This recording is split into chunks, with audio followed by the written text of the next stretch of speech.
Michaeleen, welcome. Oh, thank you for having me.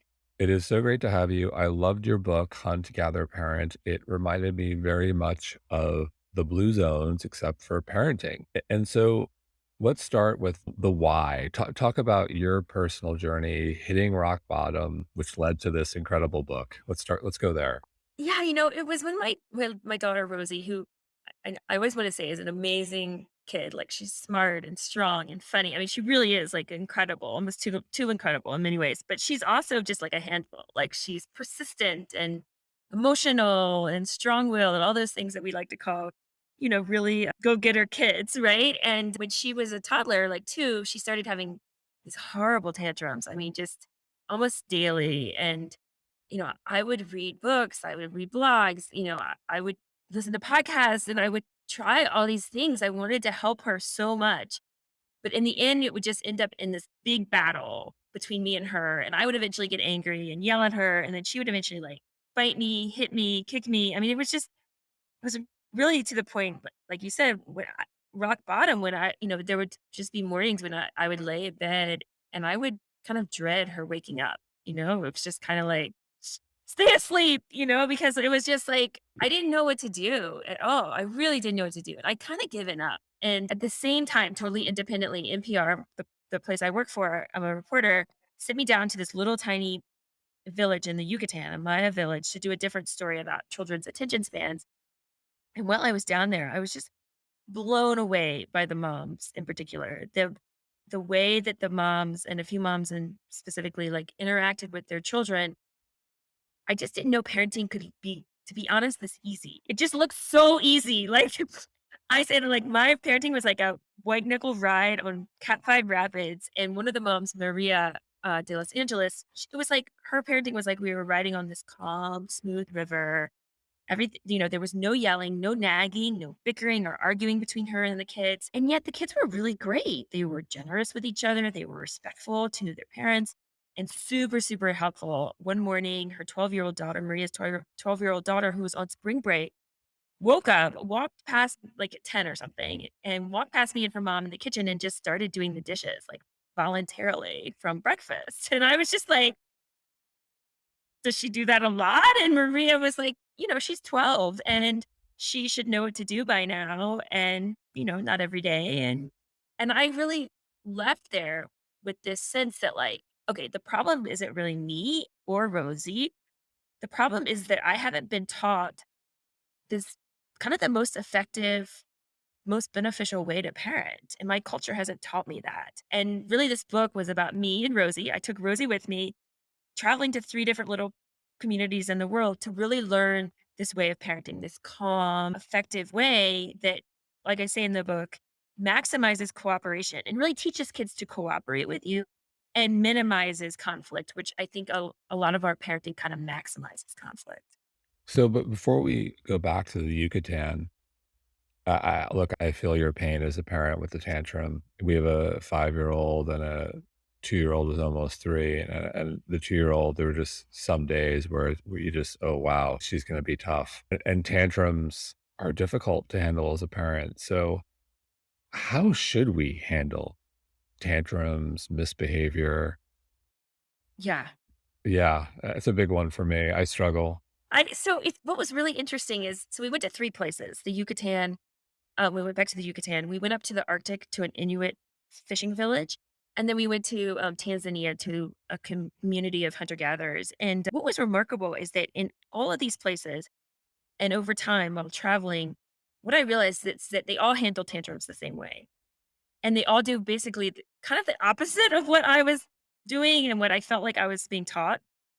The parent doesn't leave the child unless they're older and they feel like the child, can do this on their own, but they never leave the child. They just kinda stand there with the child and be incredibly calm. Like I say in the book, it's like they're using their energy to to to stop the tantrum. Like, they're parenting with energy. So we were up in the Arctic, and Rosie was starting to have a tantrum in a grocery store, and we were starting to get in this argument, and I think she had already, like, thrown a box of granola bars at me, like, it was just like and, no other kid in this village was having tantrums except the babies, and she was starting to do this again, and the woman that was my interpreting for me and taught me so much. Elizabeth Tugumiak was there. And she, at that point, had realized I had no idea what I was doing as a parent. And she just came over to, first of all, she became super calm. Like, just like I say in the book, like she, like when you have a massage, that kind of feeling, like her expression comes down. She walked over to Rosie, very quiet, and she pointed to something and was like showing Rosie something else and asked Rosie this very quick question. And Rosie just stopped. Like the tantrum just stopped. And Rosie was like looking at her like she was a Martian. And Rosie responded to her. And then that was kind of it. And I saw this like repeatedly. Like one time we were walking on the road and she did this, Elizabeth did the same thing. She pointed up to the sky in this very like calm energy. And what I realized, and after I did a bunch of research on this, is like children's energy and emotion mirrors ours so much. You know, like if we want our children to be energetic, we need to talk to them. We need to have energy ourselves. We need to, and they will match our energy. But if we want them to calm down, we have to go super calm. And what I was doing, even though I wanted to help Rosie, I was talking to her a lot. Are you okay? What's wrong? Can I help you? Do you need this? And I was just feeding her like super high energy. And what I needed to do was just stand there, kind of be close to her and let her find that response in herself. So it seems like many of us are getting tantrums wrong. But what else, myself included, what else are we getting wrong here in America?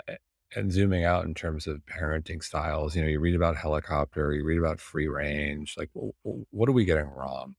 I think one of the big things that's making our lives a lot harder, which I try to focus on in the book, is like how can we do things like more efficiently and effectively? And I think one of the big things is we separate the child and the adult world so much, right? We think kids really need like entertainment. They need, a screen, they need a class to go to, they need an activity, treasure hunts, what are we, I always had this feeling in my mind on the weekends, like, how am I going to fill the time with Rosie? Right. And birthday parties, zoos, like all these things that personally I didn't enjoy at all. But what happens is children are not made for these things. These are very rare things around the world. And if you look throughout human history, children didn't have these things. Children did two things. For hundreds of thousands of years, human children have been with their parents while they work and have leisure, have parties, have hobbies. Parents include them into their world. They're not instructing them. They're just like, hey, you can hang out with me while I'm working on the yard. You can go with me while I run errands, and then two children play, right? They play on their own. And because we've kind of forgotten, that's actually where children really thrive and what children need, like mentally, to be healthy and happy is to do those two things. And the other stuff is highly stimulating. I would argue for Rosie, like causing really bad behavior and not teaching her the skills that she needs to be a functioning adult because children need to practice and learn to be in the adult world. And so after the first trip to the Yucatan, I noticed like the parents did nothing specifically for the kids on the weekends. There were no activities. But the kids helped out. They helped out in the kitchen, they helped out in the yard, they helped out with the little ones, and they played a lot. They ran around the whole, little village by themselves. And what I realized after studying a lot and traveling is like this is really what makes kids one mentally healthy, but two want to help you, want to be part of your team. If you think about wanna help to clean up after dinner, wanna, make the beds in the morning because if they're part of your world and they're with you all the time when you're doing these things, then they see that as their purpose, as their role in the family to help. If they're always at a birthday party, always at a child-centered activities, what they call them, then they see their job and their purpose in the family is to do these other activities, right? That's a huge difference that we've kind of and it's only happened in, like, the last 50 to 100 years that this shift has happened where kids are no longer part of our lives, but our lives kind of focus on, we create these worlds for them. The other big thing is that parents argue with children. Parents never argue with children around the world. I mean, Like, Elizabeth told me, she's like, "Yeah, one time my uncle argued with me when I was a kid, and everyone made fun of him because he looked like a child." And, like, there's just not this negotiation, this, like, constant kinda stream of bickering, and, like, parents say things and then they walk away, or they say things and they take action, and there's that's another big difference, and a big change in our lives. Once I stopped arguing with Rosie, our lives got a lot better. It makes a lot of sense, and let's go back to the Yucatan. Besides being absolutely a gorgeous place, there's so much to learn in terms of how they're parenting. As you mentioned in Oh, the so book, much. the kids are helpful, they do their chores, they're flexible, they're cooperative. So, what were the most salient takeaways for you that we can bring back to the States from the Yucatan in terms of how we parent on a day-to-day basis? So one of the key things is, like, never shoo away a child if they're showing interest in chores. So there's studies that show that, like, American parents, little toddlers, no matter if the child is capable, little toddlers will come over and wanna help with the laundry, wanna help with, dinner, and the American parents will tell them, "No, go away, I need to do this, go play." And what happens is they've shown over time that the kid decides, like, "This isn't for me." And the desire to help and be part of this team goes away with American kids by about age 6 or 7 usually. And so that's number 1. Like, if a kid, no matter the age, comes over while you're working, while you're doing something, at least don't shoo 'em away. Start talking to them, make it social, make it like this, turn the chore into a social event. Like, "Okay, we're gonna chat while we clean up," And then get them involved a little tiny bit. And this is what the moms I hung around with the moms mostly because that was what was culturally appropriate, but this is what my moms were just, like, so good at, is, like, giving the child the right amount of a task. Like, I was giving Rosie way too big of tasks, so just tiny little things: stir the pot, chop the herbs. If we're cleaning up the living room, it's like, hand the kid the book and say, "Put this book away," or "Go get the vacuum." So these tiny little pieces that are real and where the kid is actually helping you. And what the kid this motivates children because they see, "Wow, I'm making a contribution. I'm making a difference." And kids want that. And that is way more motivating than praise or rewards or allowances, is just being able to contribute to the team effort. So those are, like, the 2 big things, is, like, never shoo away. Ask them to come over. Set aside a time in your week where, like, the activity is the chores. Like, every Saturday, we do the laundry as a family. Mom, dad, Rosie, the dog, and it's like, that's the activity for those couple hours, And, Rosie's not involved every moment, but she's helping out here and there. And, every Saturday we make breakfast together, right? And it doesn't have to be a lot, but what's happening is over time, you're teaching the child those skills. So when they're 12, they know how to make a meal. You know, because they will learn from just watching and just little pieces of it. But 2, you're teaching them to work together with you. That, "Hey, we're a team." We tend to divide things up into individual tasks. You go make your bed. It's your turn to do the dishes. It's your turn to do the laundry. And in many parts of the world, these chores are done as a team. We're all making each other's bed. We all clean up after dinner together before we do anything else. And what that does is that turns it into a social activity. It turns it into something that's fun for the kid, because we forget young kids, and I would even argue older children really want to be with us. Think about, like, all the times in your life when the child is really upset. It's often when they're separating from you, right? Right. School drop off, bedtime, and they just want to be with you. And so you say, "Hey, yeah, you're going to be with me, but we're going to also do something useful during that time." So, and kids have been doing this the thing is, kids have been doing this for, like, there's so much data that kids have been doing this for hundreds of thousands of years. They're with the family while the family does what needs to be done. And that's just how things go. And that's how they're built to learn. It makes so much sense. I'll give a shout out to my mother if she's listening. My mother watches our girls, and one thing she does with them is she makes them help the laundry, and they like doing it. And it makes so much sense. Instead of being on, team child or team grown up, it's one team, the family unit, and Yes, everyone plays a role. exactly. It's funny. I was talking to this researcher who's a Mexican American, and She said she watched the Brady Bunch and she told her mom when she was little, like, "Oh, I think I need an allowance to do the laundry because in the Brady Bunch they get an allowance." And her mom was like, "No, we're a team and we do this together." And then she said, "Actually, if you don't start doing it, I'm going to start charging you." I love it. She's like, "Because you eat here, you sleep here, and this is what a family member does." So you mentioned motivation, and motivation is huge. It's huge. And so in terms of motivating our children, what should we do and what should we not do? So we really think that praise and rewards or punishments are like those are our tools in motivating, right? So much praise. I mean, gosh, just so much praise.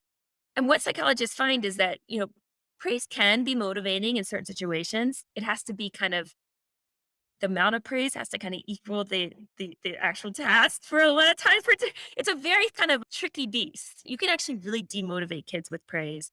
And you can actually also it often induces or triggers competition. And I see that even at my work.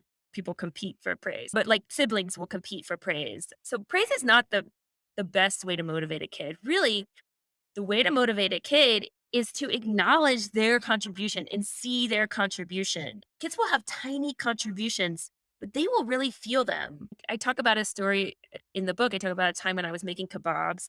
This was when I was really trying to understand what it meant to acknowledge a child's contribution. And I was making them how I thought was best. And Rosie comes over and she wants to help. And I'm like, okay, come help. But she wants to make this like all chicken giant kebab feast. And I'm like, no, that's not right. Like, that's not what we're doing. Totally demotivating. Like the worst thing you can do, right? And that's what I often do with like my husband too. Like, no, that's not right. That's not the way we do it. And she just ran off and started crying. And I was like, oh, great. That's perfect. Like, but what, after reading a lot about the Maya parenting and with the researchers, what I realized is she needed me to accept her ideas, accept them and build off of them. And I was just completely rejecting them because I had felt like I knew the right way to do it. That's not cooperation. That's leading, you know? And so I tried it again and I tried making the kebabs again. And she came over and she made this massive chicken one again. And I said, okay, thank you. And I accepted her idea and her work. And I put the kebab on the tray and I could not believe it because then she started making them the way I was making them. She started like cooperating because I had cooperated with her. And so motivating a kid is all about like letting them have a chance, letting them do their thing a little bit and accepting it, even if it's not perfect. And Right. that is going to be way, way more powerful than me saying, great job, Rosie, and then redoing the kebab and I really learned over while writing this book that I was really not accepting her offers for help and her ways of doing things. And because I'm just so built to do things a certain way and to do them right and to do them efficiently. And I realized that if I just gave a little bit of room, a wiggle room, and stepped back just a little bit and let her have a shot at things, she was way more interested in it, way more willing to come help again, and we started learning how to work together. If I think it as a parent, the type of child we want to raise, want our kids to be kind, cooperative. You mentioned we want them to be motivated. I also want our kids to be emotionally intelligent and Yeah. confident, which you also touch on. So, emotional intelligence, how can we support our children there? Yeah. I think this calmness is the key. And I mean, it's hard to, like, really over exaggerate how calm the parents are. I know the New York Times criticized me for saying the parents were too calm. She was like the New York Times reporter was like, "Are they really that calm?" But they really are, like, so much calmer than the American parents that I'm around. So, one of the key things is there's no yelling. Like, there's none of this, like, scolding and yelling that is so common in the US. And you ask Inuit elders, you'll say like, what's the most important thing parenting? And they'll tell you, like hundreds of them have told me, like, you never yell at a child. You always talk to a child calmly. And what that does is that allows the child to find that calmness in themselves, to to settle themselves down, to to stop for a moment before you act. I mean, that's what emotional intelligence is, right? Is like stopping before you act and thinking. And personally, once I learned to be calm when Rosie was not calm, even if she's hitting me, really being very kind of violent, as long as I stayed calm and centered and just she learned so quickly to stop having a tantrum. I mean, it was incredible how fast it went from like one a day to like one a month in like a couple weeks span when I started being calm. It was me. I had to change. She could do it. She learned so quickly. I mean, the other thing is I talk about this in the book is uh, there's a lot of tools that the Inuit families use to get kids to stop and think. So we tend to tell children what to do, like, "Don't climb on that tree," "Don't hit your brother, don't do this, don't do that." And I think I said all those things this past weekend. yeah, exactly, it's like do and don't. And the Inuit parents rarely ever say that. Instead, they ask the kid a question like, "What do you think is gonna happen if you climb on that tree?" Or they'll tell the kid the consequences of it, "If you throw those rocks, you're gonna hurt your brother." And then that's it. And they'll tell you that the purpose of this is to get the child to think, right? And to get the child to make the right decision for themselves. And I think it's a much more like it doesn't assume the child's just a robot and they're doing whatever you say. It assumes the child has like agency and is really thoughtful and can think and can figure things out. And for a child like Rosie, who's, very willful, this is magical, right? Because she wants to do the right thing, she just doesn't really know. She doesn't know the consequences of it. So that's another major tool. They have all these incredible tools. They do these plays with kids, these dramas. Storytelling is huge. Storytelling is huge across the whole world. But, and the idea is to really get the kid to think and figure out what's best instead of just assuming, that they're kind of stupid. Confidence is another big one, and you had a lot to say about Tanzania. You called them the most confident kids in the world. So what are they doing so right there? Yeah, and when you talked about motivation, I forgot. This is a huge tool of motivation too, is autonomy. So this is massive. This is a massive place where we American parenting is kind of veered off the path a bit. So there's tons of research in Western psychology that autonomy is critical for kids' confidence, that they need autonomy. And what autonomy really is the feeling that you're making your kind of your own choices in the moment, like you're deciding kind of what you're going to do, where you're going to go, but you're also connected to people. So you have responsibilities to your siblings, to your parents, you're looking out for each other. So it's between this like free range and helicopter parenting, right? Because you have a lot of freedom to make choices and decide what you're doing, but you can't disrespect people. You can't go around hitting people. You can't be kind of an asshole. Sorry, can I say it? To people. You have to be kind. You have to help. If somebody needs help, you have to step in and help, right? So it's this really beautiful mixture. And I think it's between free range and helicoptering. And I think it's really kind of the sweet spot of parenting. But the Hadzabe are world renowned for giving kids autonomy. And they know this is what makes kids confident and self sufficient and self driven. And there's tons of data to support this. But what does that mean like in real life? And I think this is where a lot of parenting books kind of don't help you very much because what does it mean to give a kid autonomy? Because I thought I was giving Rosie autonomy, and parents will tell me that, oh, I give my kid autonomy. But then when you actually see it in action, it's like, whoa, like, no, I wasn't giving Rosie autonomy. In fact, I was being really bossy to her. So what I did is I actually recorded myself many times. I did this by accident the first time and counted how many times I was telling her things like, good job, or go do this, don't do that, giving her instructions and feedback. And it was incredible. It was like more than 1 or 2 a minute. So we're talking about like 100 per hour, like feedback. And I've actually done this experiment with parents on the playground in San Francisco, and it can be really high. We talk to kids like all the time. And then I did this experiment in Tanzania, and we're talking about the parents there tell kids like 1 or 2 things an hour. Like, that's it. Wow. And the kids are with the parents. They're not watching TV or like they're outside and like and so I challenge the listener to try it. Like get your phone out and start a timer and try to give the kid 3 commands or 3 verbal instructions in an hour or 1 in 20 minutes. I I'm gonna try. I'm a little bit scared to look at my performance on that one, but I will definitely give it the effort this weekend. Something else I think is just so top of mind for parents. You pick up any newspaper, go to any website, you read kids are more stressed than ever, they're more anxious than ever.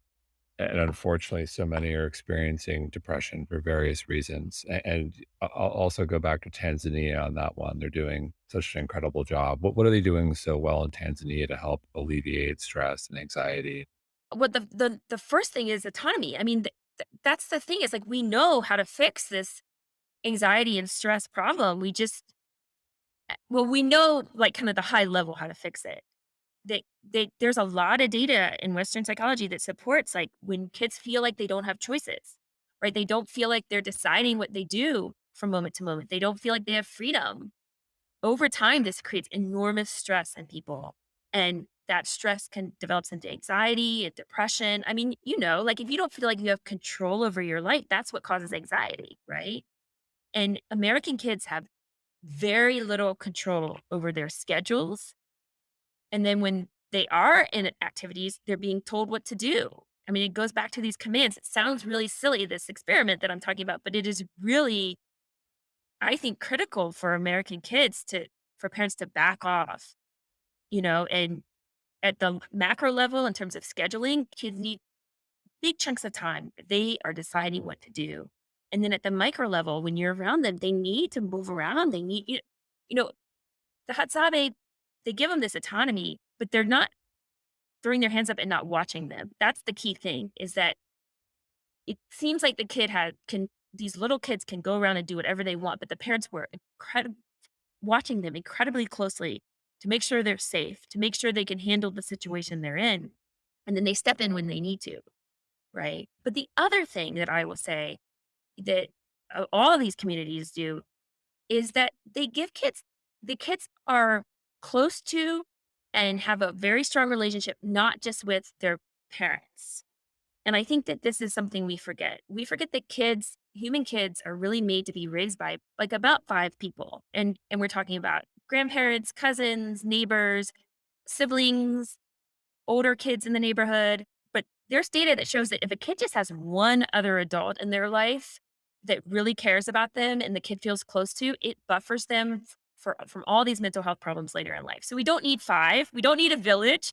Kids just need like one or two other people in their lives that they feel like they have support from. And even just a kid that's a couple years older. Rosie had this neighbor who was 2 years older, and he was amazing to her during the pandemic. He helped to take care of her, and they became very close, and I think that buffered her some from the stress.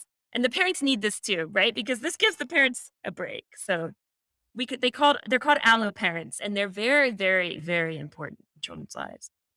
It's so fascinating. And I have a couple thoughts. One is, we had Dr. Lisa Miller on the podcast recently, and she's done a lot of work on spirituality and the role it plays with children and anxiety, and had some really interesting findings where, in affluent cities, San Francisco, New York, LA, where, kids have the best education, resources, they're more stressed than in places where less affluent, less resources. And one of the conclusions was the way we're parenting in these cities culturally, a lot of interaction is around performance. Mm, You know, yes.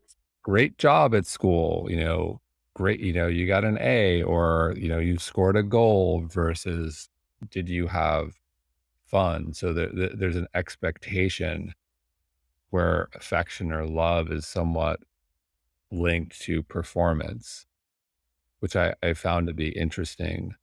And the other dynamic, and I'm curious your take on this, my wife and I are big fans of the arts and sports Mm, for kids. And the reason we like it is, you have parameters where it's like, okay, this is what we're doing in art, and with sports, specifically sports where there's creativity and freedom involved mhm, mhm. versus a sport, just use swimming, for example. It's like you need to swim and come back. It's like Right, there's not a lot right. of creativity involved. Whereas soccer, for example, is like you're gonna kick the ball and you gotta react to the ball and you have to move around. And art, there's a structure like today we're gonna draw a face, but so you have an opportunity to have autonomy Right. somewhat Right. with some guardrails, if you will. Right. Right. And to us, that's sort of versus the kid's gonna go to math class.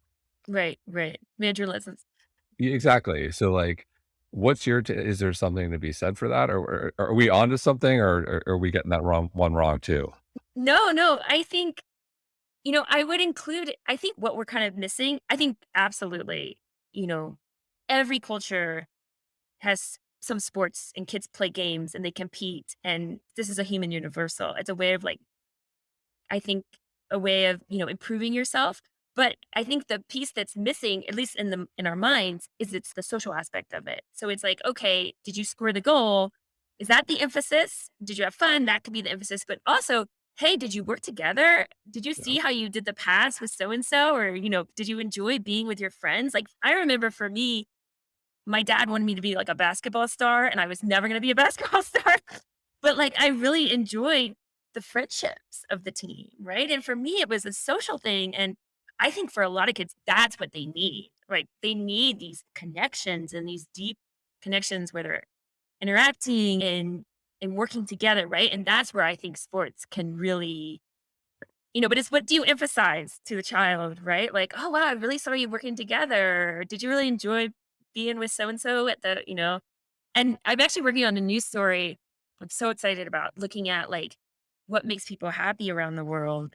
And the biggest component of it is relationships and having one of the researchers called relationship wealth versus a lot of kids, I think in the US, as he would say, are relational poverty, and so that's what I see in that is like this fantastic opportunity to build connections and feel socially supported. People don't realize, like, even just as important as not smoking and eating right and exercising is feeling like you have support, that if something goes wrong, there's somebody there for you. That is such a predictor of health, and we don't hear much about it, and I think one of the reasons is I think we haven't taught kids the importance of it, and the importance of it kind of selfishly, like the importance of my health, but also my mental health and my happiness. That a big source of joy in humans, researchers are starting to realize after all this time, is by helping others and caring about others. It can be a very selfish thing. It is, and I think one of the many lessons of the pandemic, having meaningful IRL connections is absolutely critical for your Critical. health and well-being. Yeah. And I think it's the parent's job to teach the child that, right? And I think we lose sight on the performance and the individual achievements that, like, at the end of the day, you're going to be 30 somewhere, living somewhere. And what's going to bring you joy in life is being with your neighbors, being with your family, building connections with your kid. Even if you go to a tier 3 school or a tier 1 school, like, at the end of the day, that's really what's going to bring us joy. And it just doesn't matter. It really doesn't. And my perspective, my personal experience, I played every sport. I played basketball all the way through college. I played basketball at Columbia, tier 1 Ivy League school. I will say I learned more about life from playing basketball than I did at Columbia, without Interesting. question. And, I learned about adversity. I was on teams that lost a lot. Very easy to very easy. It's just like life. Very easy when things are going your way and you're winning. When you're losing, it's very easy to point fingers, lay blame, very difficult to stay together and continue to push forward. And learned about, I grew up in a very white neighborhood. I played basketball on a team where I was one of two white kids.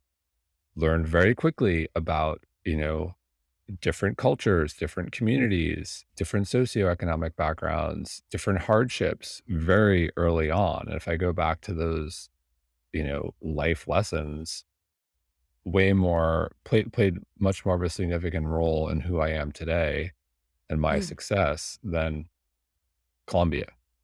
so interesting. As parents, I think this is a personal question. You always have to think about, what is really important? What do you want for your child? Like, yeah, sure. Do you want your kid to fall behind and you don't want your kid to be at the bottom of your class? Cause you think about, Yeah, comes with you know, hardships. exactly, but you want your kid to be, if I think about what we want, spiritually and emotionally resilient, kind, generous, motivated, and what else really I'm thinking out loud here, but what else really you want your kids to be good, kind, happy kids Yeah. who Yeah. aren't lazy, motivated, like, Right, obviously right, motivated, right, curious, you know, I think about in today's world, what's really important, conflict resolution, right, being right. able to be Empathetic, right? Like being able to empathetic. Yeah, empathy. Wow, that's the lost art of empathy. Where'd that go? yeah. Seriously. And there's a lot of data that show that the kids start off very much this way. We think this is one of the points of the book. Like we think kids are kind of nefarious creatures that are selfish and pushing buttons and pushing boundaries, but the data actually support a very different view. It supports a child that's generous and cooperative and helpful, super helpful. Toddlers, but we kind of put on them this other narrative. And what ends up happening is I think they kind of fulfill that narrative. Um, it's just that they look very clumsy. Like one of the moms in the Arctic said, "Rosie doesn't wanna hurt you when she's hitting you, she's not pushing your buttons or manipulating you, she just doesn't know how to handle herself. She doesn't know how to handle the moment, and you have to show her by being calm and quiet and empathetic." And I think switching that narrative in my mind was such a huge thing because if I come at her thinking she's manipulative and pushing my buttons, I'm gonna be mean, I'm gonna be defensive, I'm gonna be conflictual, right? But if I come at her thinking, "Oh, she's trying her best. She just doesn't know. She's a little tiny kid," then I'm gonna be empathetic and calmer. And that switch I made with Rosie, then I've been trying to make it with adults too. You know? They're trying their best, some of them, but, trying to just be a little bit more like, "Okay, we're all trying our best," and it's hard. It's hard living in this society. It's not easy. It is not, and look, we all have our own individual parenting styles, and you have so many great tips and stories in the book. I'm curious, is there one tactic, one approach that no matter what your style is, you think every parent would benefit from incorporating into their own unique parenting style? Oh, that's good. I mean, it is really good to point out that I think we are taught there's like one way of doing things a lot. And I think what I learned is that there's so many ways work for different kids, even, right? Like a parent will tell me, well, it depends on the kid, and like, let me think about I mean, stopping arguing with Rosie was huge. And it really changed our dynamic because she very quickly realized I wasn't going to negotiate with her anymore. And I just put my hand on her shoulder and say, like, I'm not going to argue with you, Rosie. Let me think. We've touched on so many of the good ones. I definitely say try the commands. I think that will also really give any child that's struggling with confidence and but also kind of resistance and is argumentative. I think that will really kind of shift the dynamic if they see that you trust them a little bit more.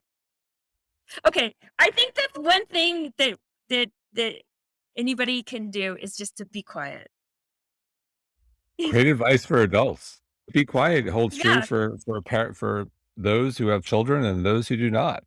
yeah, we talk so much, and, like, whenever anything is, like, going crazy in our house, I'm just like we practice now being quiet. I'm setting a timer, we're gonna be quiet for 10 minutes, and 10 minutes goes by and everyone's calm.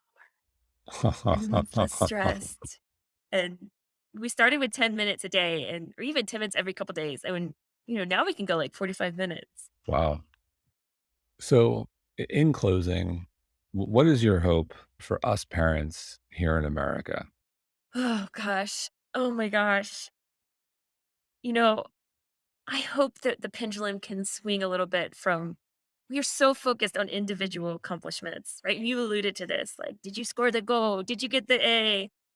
And one of the researchers I talked to recently said, I think the pendulum's gonna swing back to focusing on really like group.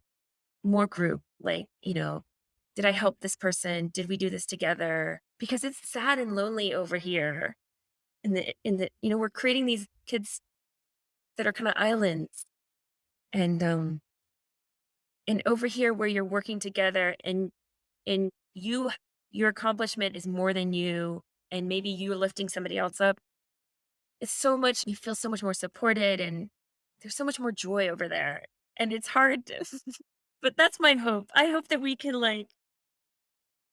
can see the benefit of the activities because we're connecting. And I mean, to me, to be personally, just learning to cooperate with Rosie, like work together, like genuinely work together. We're like, I'm listening to her and building off of her ideas, and she's listening to me and building off my ideas is one of the most wonderful things I've experienced in my life. I'm not kidding. And I hope that every parent can feel that at some point. Amen. Well, I love the book. It's a must read for any parent, and we all hope to feel that. And I think everything you outline in the book is just so powerful. So again, congratulations. Thank you so much for coming on. Oh, thank you so much for having me. Your thoughts have been so wonderful.